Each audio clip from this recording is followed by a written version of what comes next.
Resonate the sounds on the air, and guess what? You're awesome. God is awesome. God is awesome. He's so worthy to be praised. And guess what? You are awesome. And you're in the right place, right time, joining us right here on this awesome, great Thursday night. Resonating the awesomeness and the boom of Jesus. Thank you for allowing us into your homes. This is Resonate the Sound. I am Chris Heineken. Yes, of course, we've been on location pretty much, ladies and gentlemen. Of course, inside one room. Because, you know, majority of a lot of our studios literally been and got a lot of stuff taken care of. Yeah, otherwise we'll be joining you from there. But they gave us the liberty of being right here, talking to you and giving you the awesome dose of Jesus. Thanks. And also do want to let you know that while you're at it, if you're joining us on this YouTube simulcast, why don't you like this video? Why don't you subscribe to that YouTube channel? Why don't you ring that bell, ding ding, that way you won't miss the episode, especially tonight, because, you know, we all want God to just do more stuff in our lives, right? Today we get a look estimable of God. As church, as one of the mother bulls of the church used to always say. More Lord. Well, get a little bit more of that. Here is our Associate Pastor Pam Hovis as we take you inside the world infamous Resonate Church in Jonesboro, Arkansas. And tonight, here's her prayer. Do it again, Lord. Pam Hovis, it's all yours. Go get them. That's going to resonate. Sacred desk of my pastor and preach a sermon, and thankful that the Lord called me. And He has given me the sermon, and the title of my sermon tonight is God, Do It Again, or Do It Again, Lord, excuse me. Do it again, Lord. And I want to just bring to your remembrance a few things tonight, but you know, sometimes we just forget how great our God really is. And so I want to start tonight with 2 Kings chapter 2, verses 1 through 14, if you would stand for the reading of the word. And it came to pass when the Lord would take up Elijah into heaven by a whirlwind, that Elijah went with Elisha from Gilgal. And Elijah said unto Elisha, Tarry here, I pray thee, for the Lord hath sent me to Bethel. And Elisha said unto him, As the Lord liveth, and as thy soul liveth, I will not leave thee. So they went down to Bethel. And the sons of the prophets that were at Bethel came forth to Elisha, and said unto him, Knowest thou that the Lord will take away thy master from thy head today? And he said, Yea, I know it, hold your peace. And Elijah said unto him, Elisha, tarry here, I pray thee, for the Lord hath sent me to Jericho. And he said, As the Lord liveth, and as my soul liveth, I will not leave thee. So they came to Jericho. And the sons of the prophets that were at Jericho came to Elisha and said unto him, Knowest thou that the Lord will take away the master from thy head today? And he answered, Yea, I know it, hold your peace. And Elijah said unto him, Tarry, I pray thee, here, for the Lord hath sent me to Jordan. And he said, As the Lord liveth, and as my soul liveth, I will not leave thee. And they too went on. And 50 men of the sons of the prophets went and stood afar off, and they too stood by Jordan. And Elijah took his mantle and wrapped it together and smote the waters, and they were divided hither and thither, so that they too went over on dry ground. And it came to pass, when they were gone over, that Elijah said unto Elisha, Ask what I shall do for thee, before I be taken away from thee. And Elisha said, I pray thee, let a double portion of thy spirit be upon me. And he said, Thou hast asked a hard thing. Nevertheless, if thou see me when I am taken from thee, I shall be so unto thee. But if not, it shall not be so. And it came to pass, as they still went on and talked, that behold, there appeared a chariot of fire, horses of fire, and parted them both asunder, and Elijah went up by a whirlwind into heaven. And Elisha saw it, and he cried, my father, the chariot of Israel, and the horsemen thereof. And he saw him no more, and he took hold of his own clothes and rent them into two pieces. And he took up also the mantle of Elijah that fell from him, and went back and stood by the banks of Jordan. And he took the mantle of Elijah that fell from him, and smote the waters, and said, where is the Lord God of Elijah? And when he had also smitten the waters, they parted hither and thither, and Elisha went over. And that, y'all have a seat. I know that was a lot of reading tonight, but I want to remind you about Elijah and Elisha. And I wanted you to take note on the fact that no matter where Elijah was going, Elisha said, wherever you're going, I'm going. It didn't matter where he was going. Elisha planned to be right there with him. And I thought tonight, how many of us are that way with the Lord? You have to realize, first of all, that Elisha refused to leave Elijah's side. He was committed and determined, I will not leave you. How many of you can say that you're that committed to God tonight? Secondly, when the onlookers came and said, don't you know your master will leave you today? He was not wavering. He just told them to hold their peace. How many of us have ever been in a situation where we just couldn't see what was going to happen, and we had somebody who always had something negative to say to us, and we entertained it? But Elisha did not. He said, just hold your peace. The third thing that he did is that he was not afraid to tell Elijah just exactly what he wanted. He wanted a double portion, but he wasn't afraid to ask for that double portion. Do you know how many times in our walk with Christ are we afraid to ask God for what we really want? We're afraid to speak it into words, because what then if I have to do it? But if you really need something and you're willing to ask him and you're not wavering about it, then he is faithful to reward you with that. Because of Elisha's steadfastness, he received his double portion. And I guess you could probably say that the Lord did it again. What he had asked for, all the miracles that Elijah had done, Elisha had saw them. But he asked for that double portion. And what the Lord held true to that, and he was given exactly what he asked for because of his unwavering faith, because he was willing to ask for it. How many times do we just not ask? Like it's a bother, like we're going to bother God if we ask, or it's just too much trouble. Really what the problem is, we really don't want it that bad. So I have another story for you tonight, and it's a long one, so you just bear with me. In 1940s, there was a Professor Orr, and he had several theology students that he had decided that he would take on a field trip of sorts to various historical sites in England that had some kind of theological significance, places that had been strategic in the building of the Christian faith. And I can't help but blowing that, I'm sorry. And one of the places that they visited was a place called the Epworth Rectory, which was the home of John Wesley. He was one of the great reformers of the early church. John Wesley had studied and taught and preached and prayed that revival would break out not only in England but also in America. He and many others like him held great revivals in the 1900s, and many souls were saved. And the windows of heaven were open, and the fire of God was falling because of the many men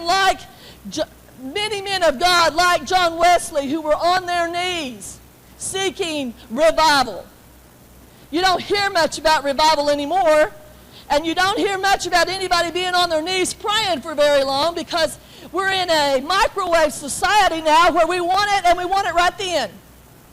So these students were on this field trip. They went to the rectory, to the house where John Wesley had lived.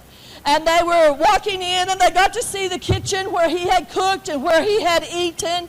They got to go into his study where he had prepared his sermons.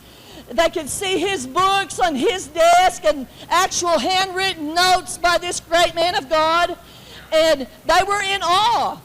And so when I got finished there, Professor led them upstairs into the bedroom where this John Wesley had been. And when they walked in, the students had to file in single file around the small room and around the bed just to get in there. And one of the students noticed that there were small patches in the carpet.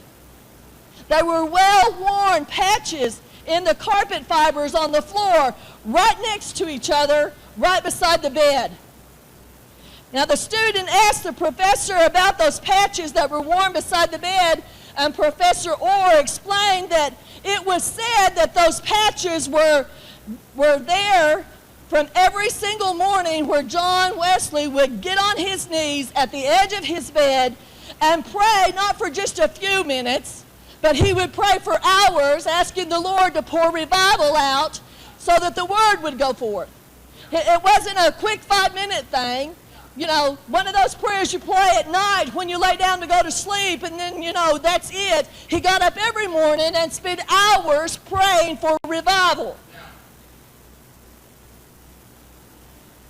So the patches on the floor were the imprints of his knees, where he had been there praying all those years, praying at the bedside, praying for revival. And the students, you know how students are, they stood around and talked about it, now that's awesome, you know, and then they were ready to go. And they filed out of the room and went downstairs back through the house and loaded up on the bus. And Professor Orr was counting the students to make sure that he had all of them, and he realized that one student was missing. And so he went back into the house, and he began to go through the kitchen, and nobody was there. He went through the study, and no one was in there, so he thought, I'll go upstairs. And so he goes upstairs, and as he enters the bedroom, all he could see was the shoulders of a young man kneeled down at the bedside. This student had put his knees in those same spots that John Wesley had put his knees. And so he's in there, and he's praying. And the professor walks around, and all he could hear was this: "Do it again, Lord." Now, could you imagine walking into a room and hearing your student say, "Do it again, Lord"? And then he heard the student say, "Lord, would you do it again?" And then the student said, "Lord, would you do it again with me?" And that resonated with me. That made me realize that there are times that I have not sought God like this young man was seeking God. There was times that I rushed through my prayer, and there was times that I was happy and content with just what I was doing for our church, and I think I'm pretty busy and pretty faithful with it, but I had never got on my knees and said, "God, would you do it again in me?" And so I began to think, oh my goodness, who was this student? And the professor walked around, and he put his hands on this young man's shoulder and said, "It is time for us to go." And rising from his knees, Billy Graham went and joined the rest of the students on the bus. Now, I don't have to tell you who Billy Graham is. We all know him. But if you would, in my opinion, you would say, and then God did it again. But God only did it again because he was willing to ask, "Will you do it again in me? Lord, will you move in me like you did in John Wesley? Will you move in me like you did in Elijah?" We don't think that way anymore. We want it to come easy. We don't want to work for it. We don't want to have to labor for it. But can you imagine Billy Graham having his knees in that same spot as John Wesley, who came years before him? But because he knew he was a man of God and had seen what had taken place out of the faithfulness of not just that man, but of John Wesley, and how he would say, "Lord, could you do it again in me?" And I wanted to tell you these two stories tonight to remind you, first of all, that God is no respecter of person. Acts 10:34 says, "And then Peter opened his mouth and said, of a truth I perceive that God is no respecter of person. So that means God does not have favorites. That means he doesn't like Pam Hovis more than he likes McKenna Boone. That means he doesn't like Matthew Decker better than he does Steve. What it means is he's going to treat us all the same. But the reason we get different effects is because we are not asking him to do it again in us. I used to think my grandmother was a mighty woman of God, and when she prayed, I wanted to be close to wherever she was. I wanted to be right there because, not because she was great, but because when she knelt, I knew she was getting a hold of God. Now, she's not a Billy Graham, but think about how she affected my life. And it made me realize that there was more to being a Christian than just going to church and sitting on a pew. She made me realize that God could do things in her, and because he did things in her, he could do things in me. But I had to ask. I also want to remind you tonight of this. You have not because you ask not. Luke 11, verses 9 through 10 say, and I say unto you, ask, and it shall be given you. Seek, and you shall find. Knock, and it shall be opened unto you. For everyone, not someone, not some people, but everyone that asketh receiveth, and he that seeketh findeth, and to him that knocketh it shall be opened. Some of us aren't asking. So what I want to know tonight is this. Are you like Elisha, or are you like the 50 prophets who just stood afar off and watched? Are you like Billy Graham, or are you like the other students who just went and got on the bus? Are you the one that would have stayed behind and prayed? Now, there's no power in those worn spots on the carpet. What made it powerful was that they had already seen the effects of what John Wesley had already done. They knew the stories about him, how that he brought reformation to the church. You know, he was trying to do something for the Lord, and he was steadfast in that. Elisha had seen what God had done, and he wanted God to use him the same way, and even more so than how he used Elisha. But he had to ask. He could have watched him go up there and said, see you later, buddy. Or he could have just said, well, I'm not following you to Jordan. I'm not following you to Bethel. Forget it. I know what I'm called to do, but I ain't doing no more. If you're leaving me, I'm done. Isn't it a shame that we have that mentality today? That it's hard for us to find a moment to get out in our home and just pray and ask God, not for anything, but could you just do something in me? As a minister, that resonated with me of what could I be doing that I'm not doing, and just how sold out was I? Just how badly did I want God to move in me the way he moved in Billy Graham, or the way he moved in my grandmother, or the way I saw him use my dad in a shoe factory and in the different jobs that he always had something to say about God. I've had people come up to me and say, well, your dad gave me a prayer cloth.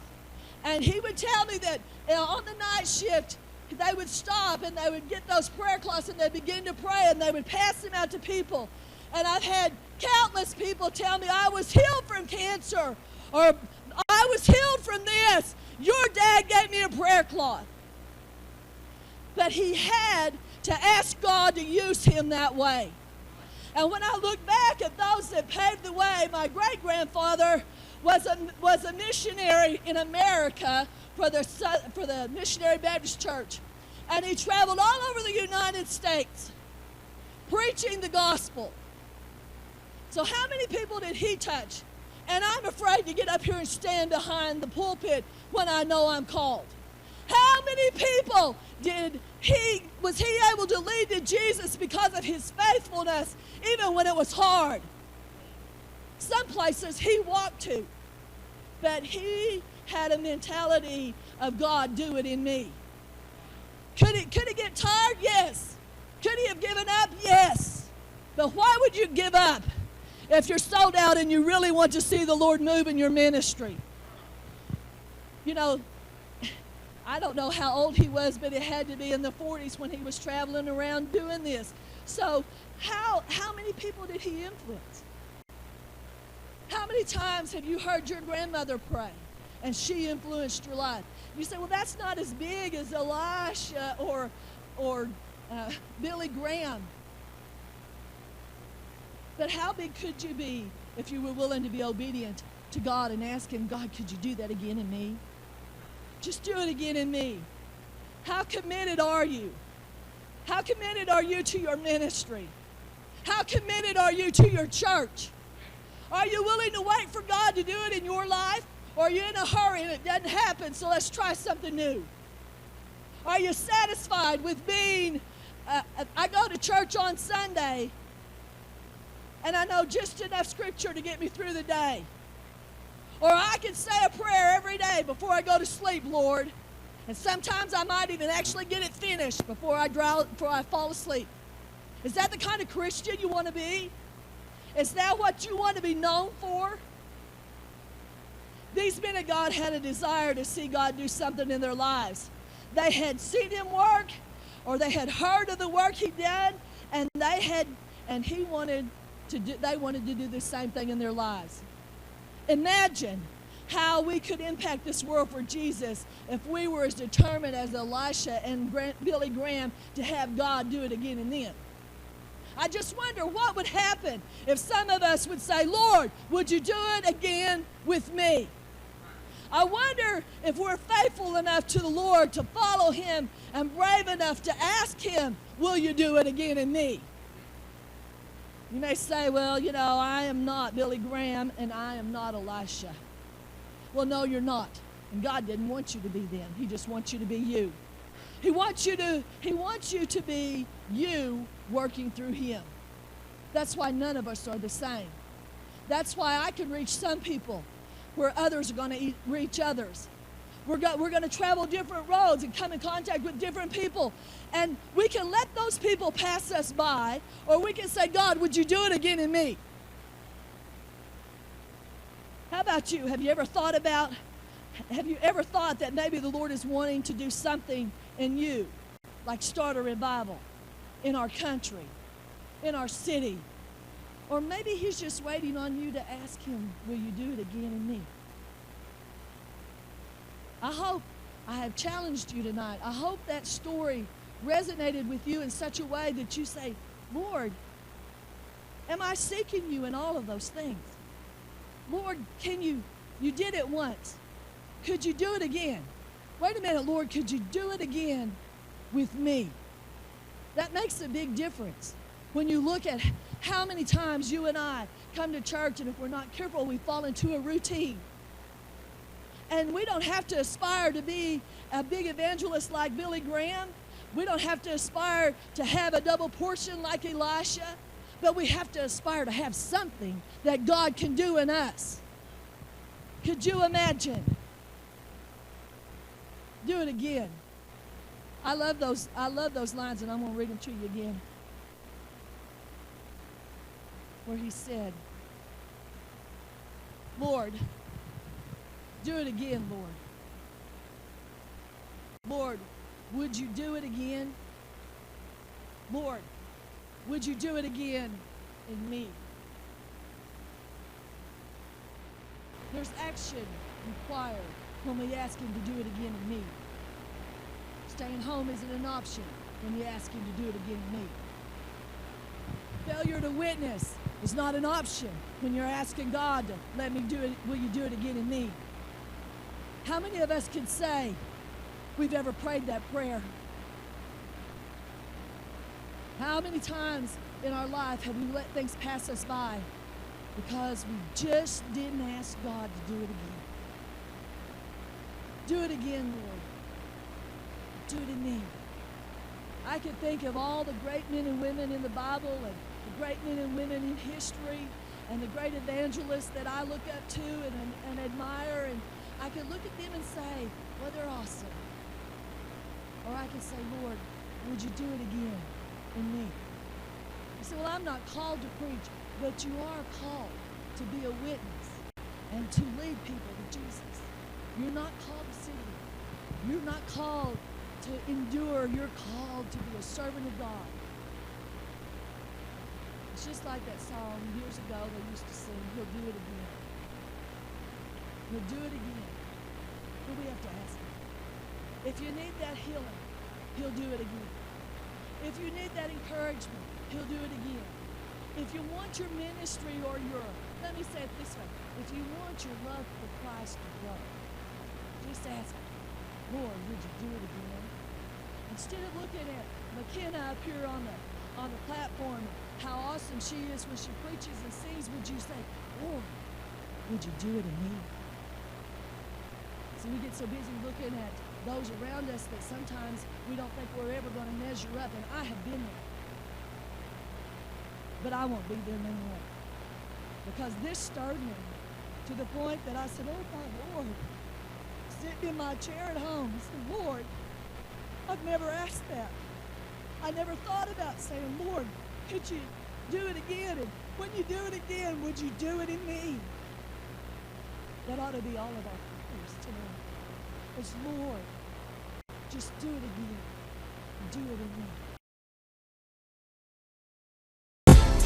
Hi everyone, I'm Cornbread Heineken, the Dean of Arkansas Sportscasters and host of Resonate Cell. I want to say a special thank you for resonating to amplify Jesus with us here today.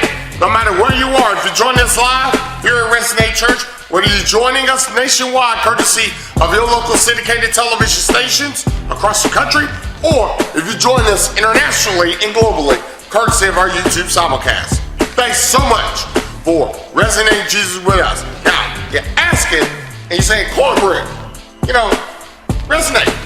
You guys always bless us, but we want to turn around and bless you through the act of worship called giving. How do we do it? Yes, we have multiple ways, 4 of them in particular, on which you can resonate your giving. Check it out. Number 1, join us live and in person here at Resonate Church at our brand new location, 3702 East Highland Drive. It is directly across the street from All-Star Music in Jonesboro, Arkansas. Sundays, 10 a.m. and 5 p.m. Wednesday nights at 6:30, and we do keep in mind, things scheduled subject to change. Option number 2, online. That's a little tidely thing right there. Use the term Resonate Church AR. That's right, everything right there on the screen. Resonate Church AR if you want to resonate your giving online. Just follow the directions and you can do that safely and securely. Option 3, your cell phone. Look, we all got one. Might as well use it, shall we? Want to resonate your giving using your cell phone? All you gotta do, text the word give to that number right there on your screen. Safe, fast, secure, easy, simple to do. Option 4, mailing. If you want to mail your contributions to us, courtesy of a check or money order, please make all checks and money orders payable to Resonate Church and send it to the address on your screen. Once again, if you want to resonate your giving courtesy of a mailing option, send your check or money order. Make all checks and money orders payable to Resonate Church and send it to that address on your screen. And those are the ways you can resonate your giving. And remember, show love, give peace, and say Jesus.